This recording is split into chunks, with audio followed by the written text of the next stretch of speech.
Here we go. Welcome back to Jack on Tracks. We're going to assemble the bench work for this Hot Tracks module. Basically everything I'm going to use, all the tools and stuff, and I'm going to use my chop saw. That's basically the only thing that's not on here. Nothing on here is paid for. I paid for all this out of my own pocket. It hurt. It really hurt. But yeah, so we're going to go on from there. That's pretty much it. The wood is 3/4 inch Baltic birch plywood. I actually prefer it over standard lumber because the standard lumber is pretty much junk until you start paying like ridiculous prices per linear foot for this stuff. And then after you get it home and put it in your house and it's been sitting there for 3 to 6 weeks, nothing's straight. It cups, it bows, it twists. Plywood's pretty much stable. You will find that some plywood has a little bow to it. That's not a problem, but when you do assemble it, you want the bow in the middle on the front and the back, so it's bowed out in the middle, because the inside supports will then pull it back to straight. Basically everything you see here is basically cut from about close to 15 inches wide and 48 inch wide board of 3/4 inch Baltic birch plywood. This piece is going to get cut in half into 2 ends. This piece is going to be 2 supports. These are front and back pieces. That's basically the ins and outs of it. It's really not that hard. I'm going to use pocket hole joiners screws, because I really just hate the look of hard screws coming through the face of my wood. You know, I'm a bit of a wood snob. Sorry, but you know, it's all part of it.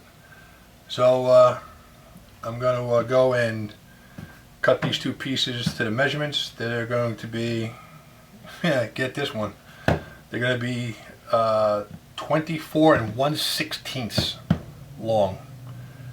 That should bring the outside corners, that is the dimensions, to exactly 2 feet. Well, let's see if I'm correct with my measurements. Alright guys, be right back. I'm actually going to show you how I measure and mark things a little bit.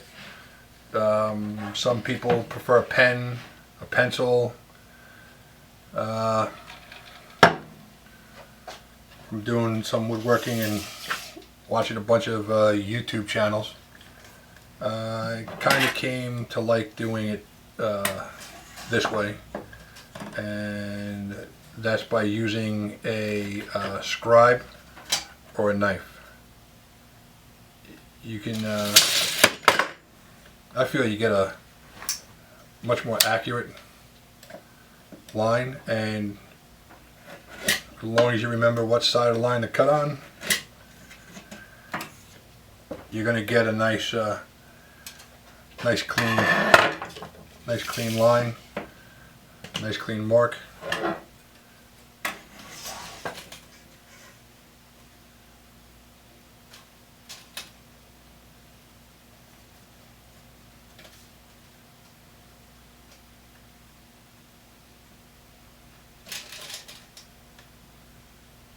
So it should be good.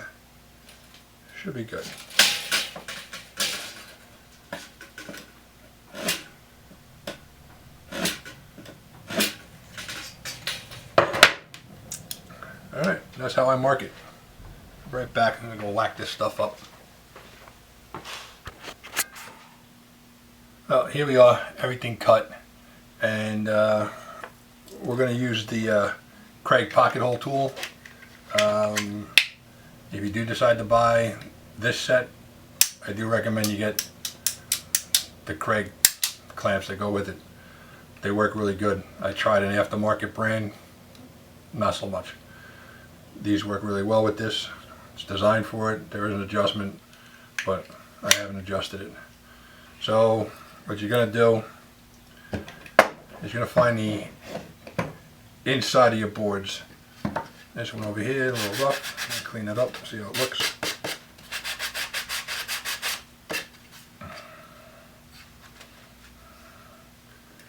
I think that's going to be my inside. On that one, that's got a little tear out in the corner.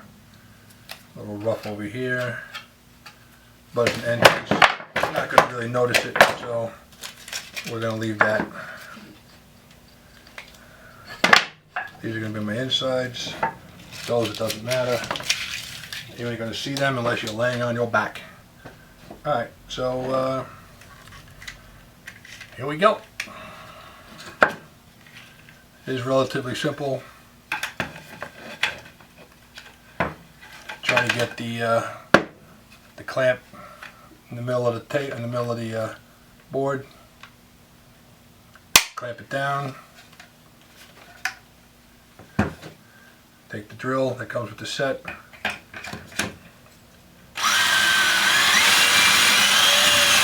a couple of holes.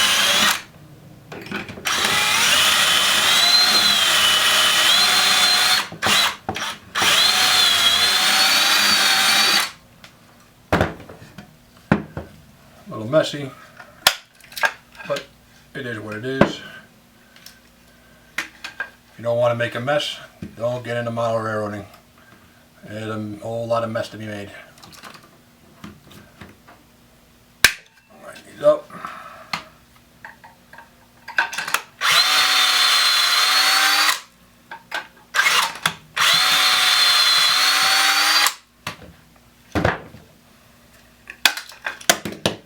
There you go.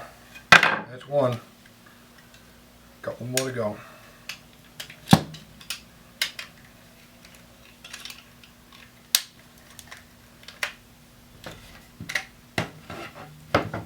Just make sure everything's staying adjusted correctly.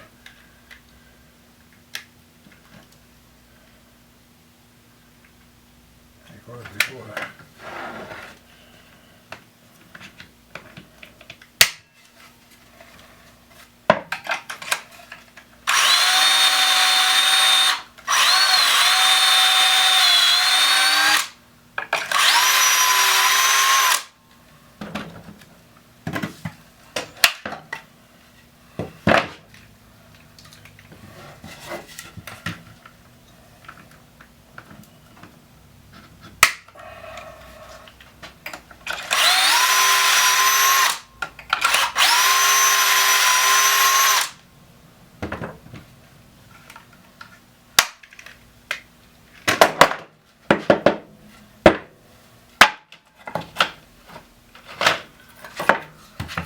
Those two are done. And we'll do these.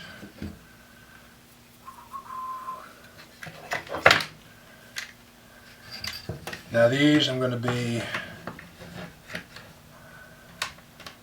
line this up, the edge of this up on the top edge. I'm going to drill one hole.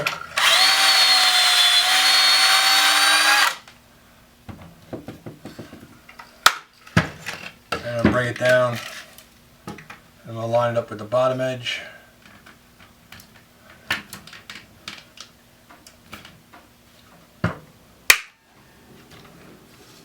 Drill the second hole.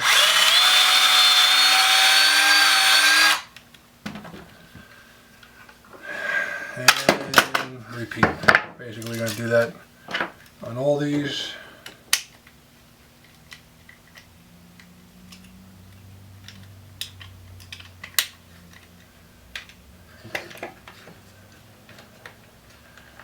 We are going to glue and screw this together, so I'll make sure you have a good solid joint.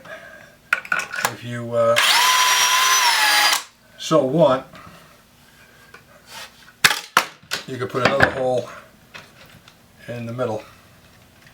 Alright, this is getting old fast.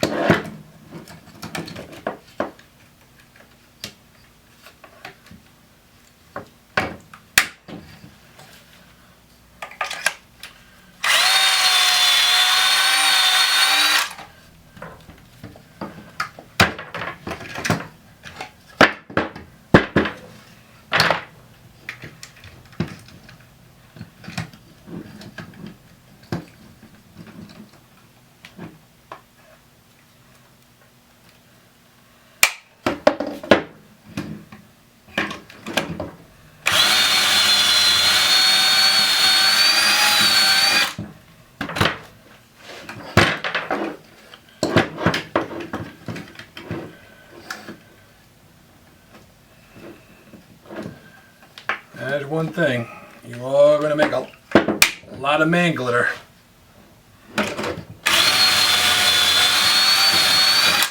Doing this.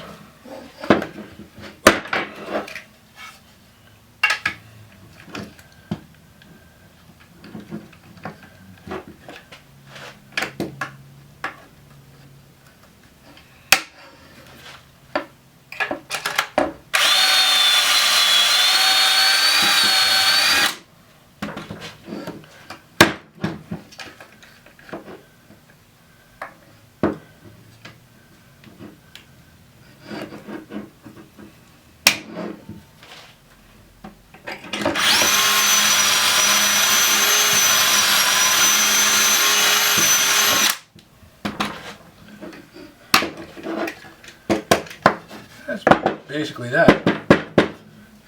All four of those are all done. Now all there's to do is just basically clean up this mess that I just made. And we'll move on from there. Alright, so now we got all the pocket holes done. That's all ready to go. These two boards are cut from the same board. So there's a cup in the board. As you can see at either end. Flip this over. Same thing. So what you want to do,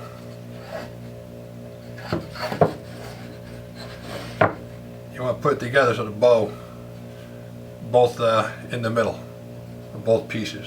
That's not a problem because once these get screwed in the middle, they'll pull it together and be fine. So what we're going to use is these pocket hole screws.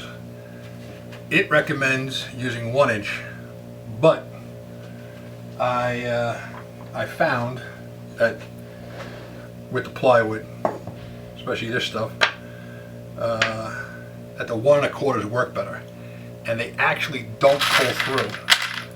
So, you know, don't throw out your cutoffs, because these are 2 little pieces that I got left over. So I dropped a pocket hole in this one. I tried it on here. So you just make sure this is also good for testing the setting that you're going to put on your drill to go through, because you don't want to rake these things down. You know, you don't want to send these to town. They don't need to. Well, that's the other thing. Let me show you the other tool. This tool, I believe I got it off Amazon, but Craig makes the same thing. It was a little bit pricey, and I figured, well, let me give this one a shot and see what happens. If it works, it works. If it doesn't, it doesn't. Basically what it does is you put it into one of the holes that are in the pocket holes that you just drilled, and you clamp it. It makes it so that you can actually clamp this together and hold it in place till you get your pocket hole started. So I got my drill, that's way too high. I got my drill set on 3, which doesn't sound like high, but it's enough to draw this in. Remember, we're going to glue and screw these. So set it in.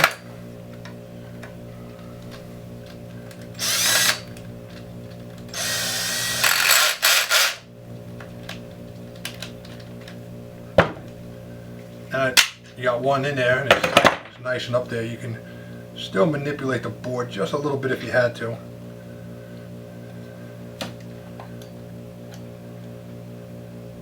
Do the second one. There it is. I mean, this thing's pretty friggin' solid. And when you're looking at it from the front, no screws, no nail holes, no nothing. I just think it looks a little cleaner. That's the way I like it. So I'm probably going to wind up putting the little finishing blocks on the end of these, or at least on the front, on one side or 2 sides. I got to see. So when they line up with modules, it's just easier for me just to slide it in place and line up with the module. Not 100% sure on that yet. But there's that. Let's get to it.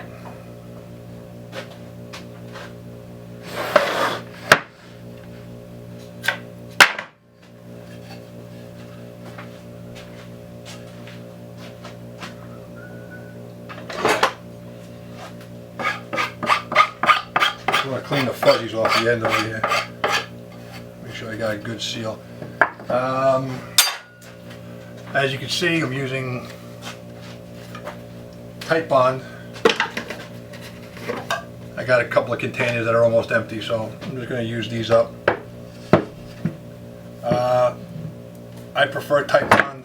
I started using Tite Bond for doing my woodworking, and I've been very happy with it so far. None of my joints come apart, so I'm even happier about that. I put a little bit on. This is Tite Bond 3. This is a little overkill, but like I said, I'm basically using up a couple of jugs, a couple of containers that I had. Little rag, smear it on. Everyone likes a good smear. Hang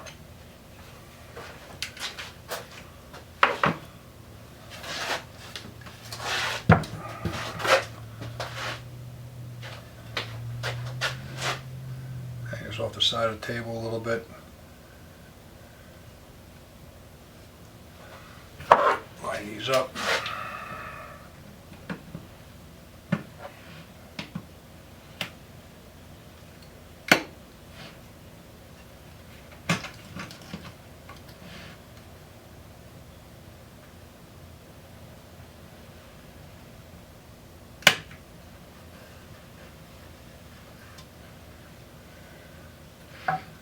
Nice and lined up. Grab the screw.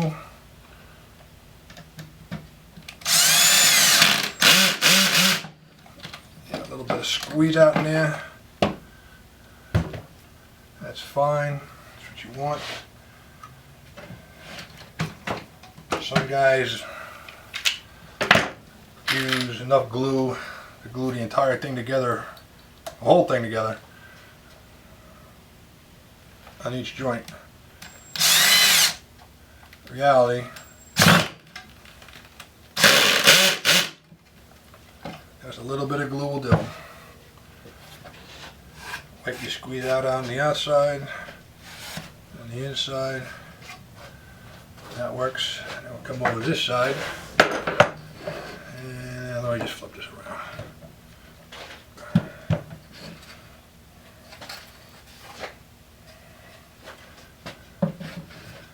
Alright, same thing with this one.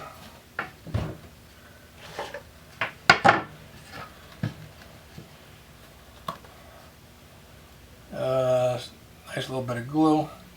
Don't have to kill it. Smear it in there. Note to self. Turn volume off and phone.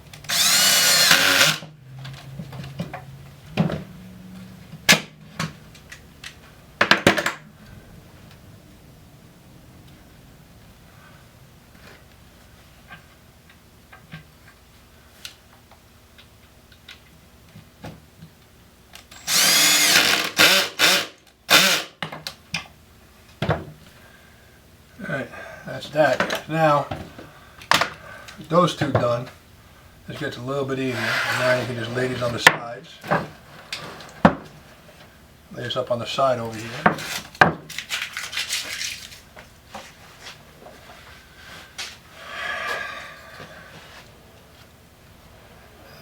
Yeah, so my boards actually do have a top and a bottom because I have a bent fence on my table saw. So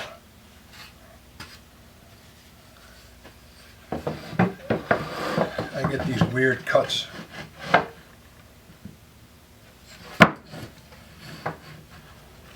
when I cut stuff. So,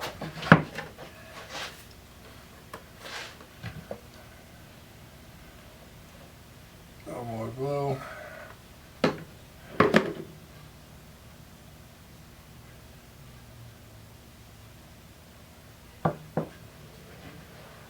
I try to be neat with my gluing.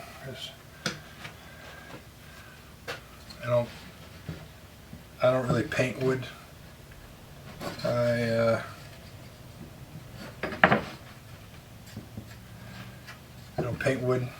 I like to stain it. I like the way wood looks, so I like my bench work to actually look like wood.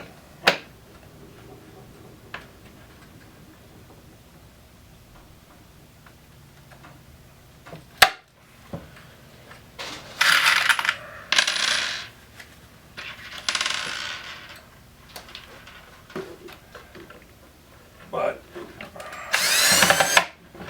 I don't judge. Do whatever you want. You want to paint it. You want to paint it pink. Do whatever you want. It is your railroad. Don't let anyone ever tell you anything different.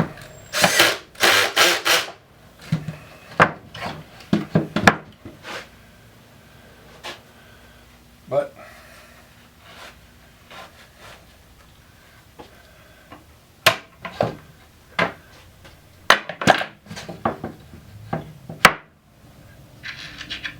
it is what it is.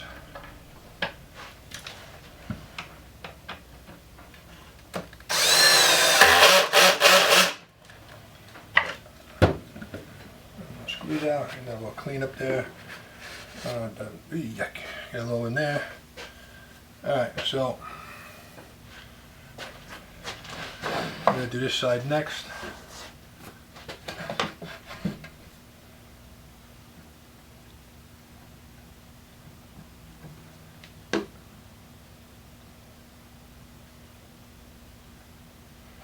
Come on.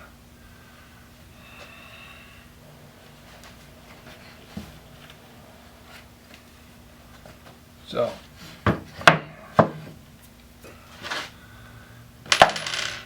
this is where the fun starts. Alright, so we're going to get this all clamped up nice and tight. Tight like a tiger. What you want to do is you want to get this bottom one lined up. 100% lined up on the bottom. Well, that's actually the top because it's upside down. Sorry about that. A little camera technical difficulty there. Still learning this thing. Alright, so I was using the Type-On 3 originally, but apparently I ran out of that. I'm going back to Type-On 2.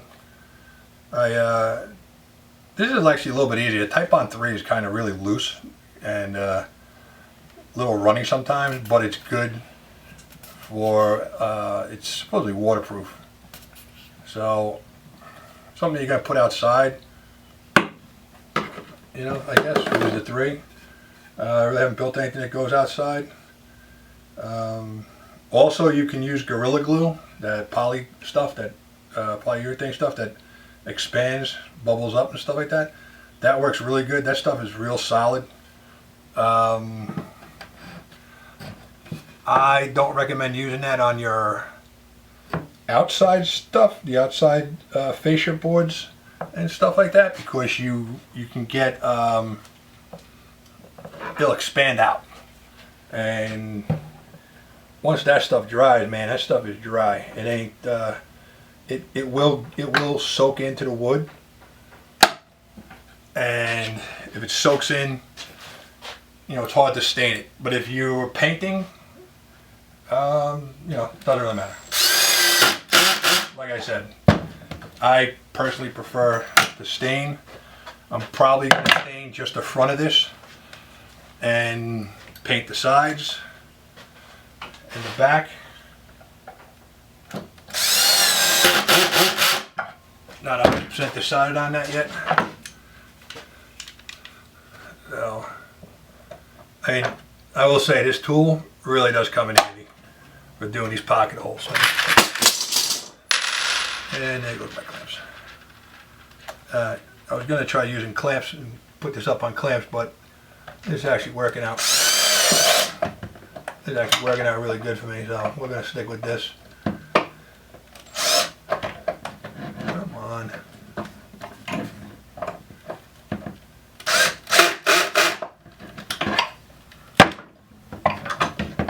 I gotta get a new bit. That bit is more than a couple of years old.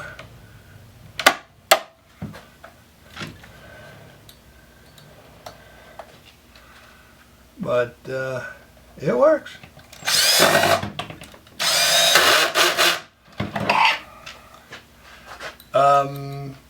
Before I put the top on this thing, the plywood on top, I'm going to show you guys how to attach the legs and how to measure the legs, and we'll go from there. That's basically it. Hope you guys are enjoying this, but yeah, I'll be back in a couple of minutes with the materials for the legs, and we'll go on from there.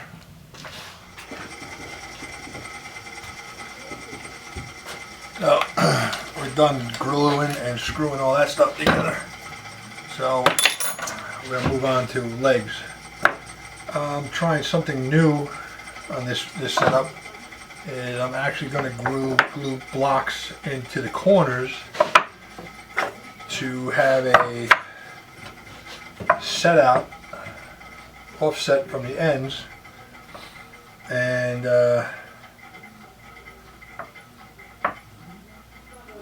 yeah, we're going to be offset from the outside ends to there. This is just a 2x2 cut. So it's flush with the top and a little bit of gap down here. I don't want anything hanging over. You know, I don't know. Call me anal. But yeah, so that's what we're going to do. I'm going to glue these in place. Not really too concerned about screwing these in place. I might throw a screw in there later.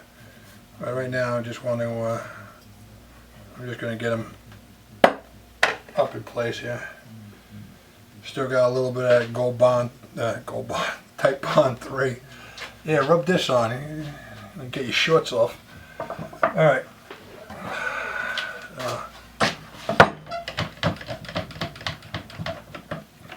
I will say one thing though.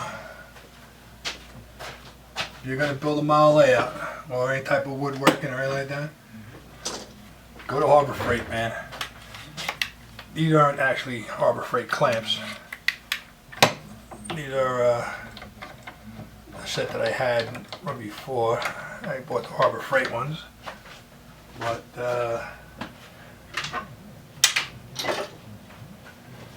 these sets are Harbor Freight. I'm not a master woodworker, and I'm not making $10,000 pieces of furniture.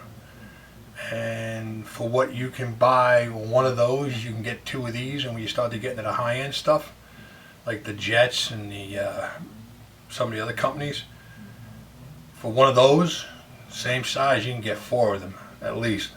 You know, and they work. You know, like I said, I'm not building you know, a nuclear submarine here. I'm building a layout. You know. Yeah. As one of the other people that I follow on YouTube said, you know, we build everything just a hair out square.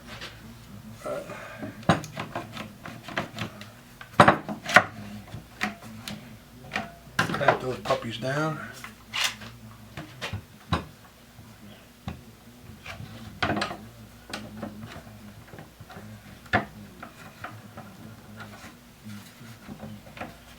It's in place. You know, we'll get them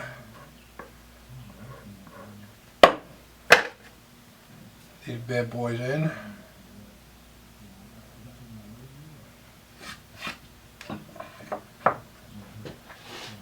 Now, like I mentioned before, Gorilla Glue is the other choice. For something like this, where they're not 100% taut, spot right there. You know, the Gorilla Glue kind of fills up that gap. But I'm not really concerned with that because there's gonna be a carriage bolt that comes in from each side. That's kind of the other reason why I did this. On another layout module I built, my N scale one I got upstairs. That one, I put them right in the corner, and it was a bit of a pain to screw them down. I actually was considering putting reinforcing the corners with, you know, a piece of the cutoffs, 1/4 inch ply, and putting that in the corners.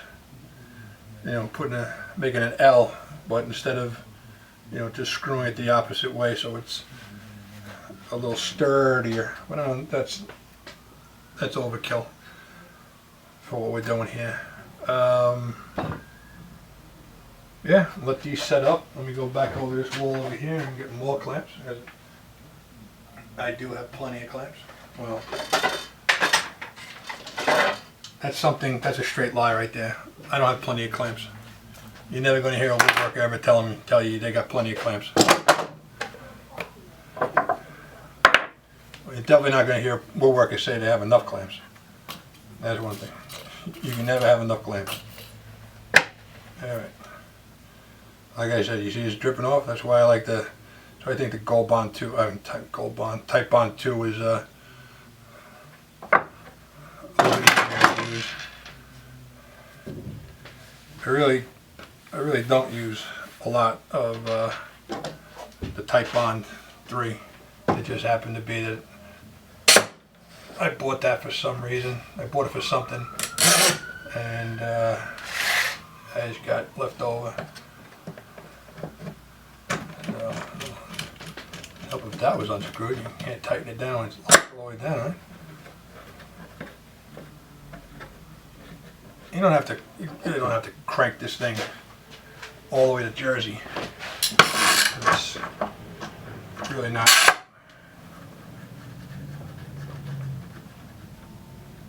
that important of a piece right there. But those are in place. You let those dry, and then we're cut a couple of 2x2s. The measurement is supposed to be, I'll double check this, but I'm almost positive, 40 inches from the top of your main line to the ground. So what I'm going to do is I'm going to cut those to exactly 40 inches each, and I'm going to put those in place and set those up so they're screwed on and in place. That'll just make it easier for me to work on this thing, move it around, or at least I'll have the legs done. Probably going to maybe make a jig to so I can match, I can drill the holes on there, but each leg is going to be specific for each corner. The left side and right side are going to be built as a unit together, and then there'll just be a cross space that goes across the bottom of them to sturdy them up. Like I said, I have that on my N scale layout that's upstairs, and it's pretty sturdy, and it comes apart relatively easy, and hopefully everything goes together the way it's supposed to. Everything so far is seeming pretty tight, so but we'll see. You know, some people like to go to measure on a diagonal. I wait till I put the top on. I'll screw down one side, and then if it's a little racked, you can give it a little nudgy nudge, zap it down with a screw, and you're taut like a tiger. But really, nothing I got here that I've done here is anything that you really wouldn't have around the house. Maybe the Craig pocket hole stuff, but you know, if you don't have that, you just screw through the face. What more do you want? You know, it's pretty simple stuff. It's not I'm definitely not a rocket scientist. I'm just an old dude who likes to play with trains. So, oh, sorry, I like to operate trains. So, here we go. We're going to take a little break right now. I'm going to go make dinner, and then I'll come back later and we'll figure this out. Alrighty.